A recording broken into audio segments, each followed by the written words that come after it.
اهلا بيكم في فيديو جديد، واهلا بيكم في الموسم الثاني من برنامج الكبير. كنا معاكم السنه اللي فاتت في برنامج الكبير وخدنا شويه شخصيات وكنا معاكم طول الشهر الكريم.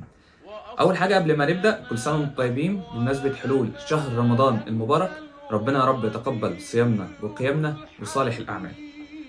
قبل ما نبدا بقى، ما تنساش تشترك في القناه وتفعل الجرس وتعمل لايك لو عجبك المحتوى. لو انت عندك اي كومنت او اي حاجه عايز تقولها ممكن تقولها في الكومنت ده.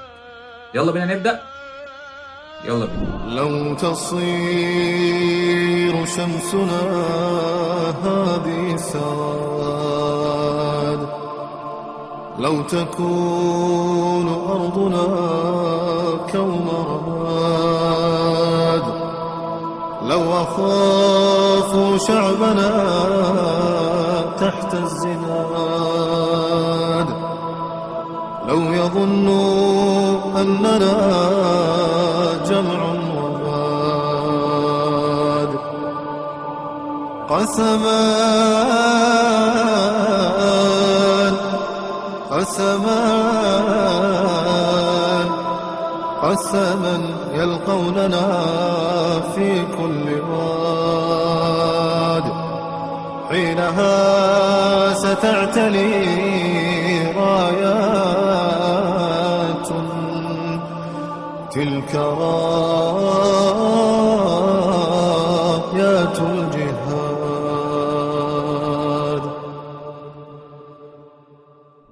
النهارده معانا شخصية جديدة جدا وهو محمد ابن الكريم الخطابي. كان واحد من أعظم المجاهدين والمفكرين في تاريخ الإسلام. اتولد في القرن الرابع الهجري في وقت كانت الأمة الإسلامية بتواجه صعوبات وصراعات كتيرة جدا. الخطابي كان من الشخصيات البارزة اللي ساعدت في توضيح مفاهيم كتيرة جدا في العقيدة الإسلامية، وكان ليه دور كبير جدا من حماية الأمة من التهديدات سواء الداخلية أو الخارجية. من خلال سيرته نقدر نلاقي كتير قوي من الدروس اللي بتشجعنا على العلم والعمل والالتزام باخلاق الاسلام. اتولد في مدينه خطاب واللي موجوده في بلاد المغرب العربي، وده كانت سنه 337 من الهجره النبويه الشريفه. في الفتره دي كانت المنطقه مليانه صراعات سياسيه ودينيه، ورغم الظروف الصعبه اللي نشأ فيها الا انه كان جاي من عيله بتحب العلم والتعلم، والبيئه دي كان ليها تاثير كبير جدا على مسار حياته سواء العلمي او الاجتماعي. اتعلم في مكه المكرمه وكان بيحضر مجالس العلماء هناك. اتعلم كتير من العلوم الشرعيه والفكريه واتعلم على ايد علماء عظام هناك عشان يكون محمد ابن الكريم الخطابي واحد من اهم علماء الشريعه في عصره.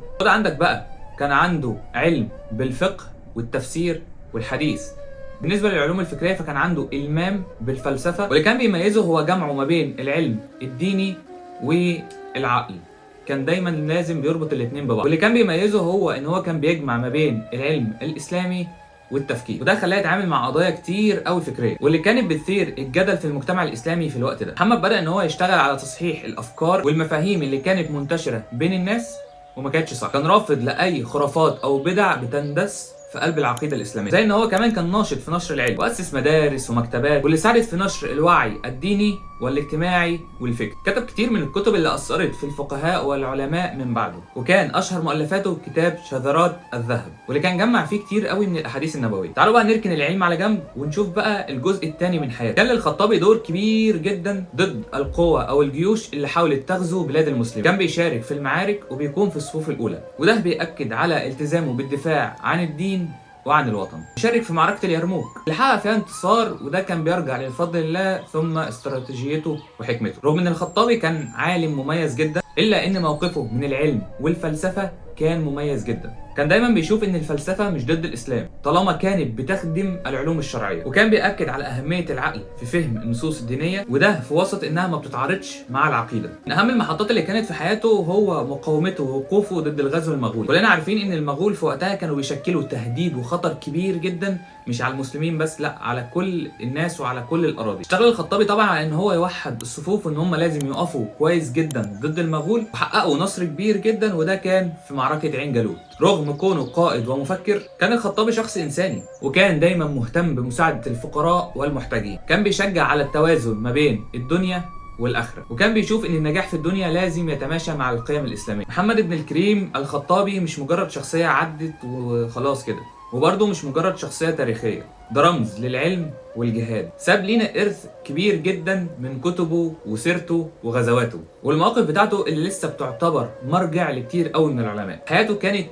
زي كوكتيل كده ما بين العلم والجهاد والدين والدنيا وكل حاجة، وكان ليه دور محوري في تاريخ الإسلام. سيرة محمد ابن الكريم الخطابي سيرة لازم تتدرس في الفصول وفي المدارس وفي كل حته، خصوصا ان الامه الاسلاميه النهارده محتاجه لشخصيات كتير زيه، الشخصيات اللي تقدر تقود وتفكر وتنقل الامه كلها للافضل. وبس كده، دي تكون نهايه حلقتنا النهارده. اشوفك الحلقه الجايه مع شخصيه جديده. طبعا ما تنساش تشترك في القناه وتفعل الجرس وتقول رايك في كومنت تحت.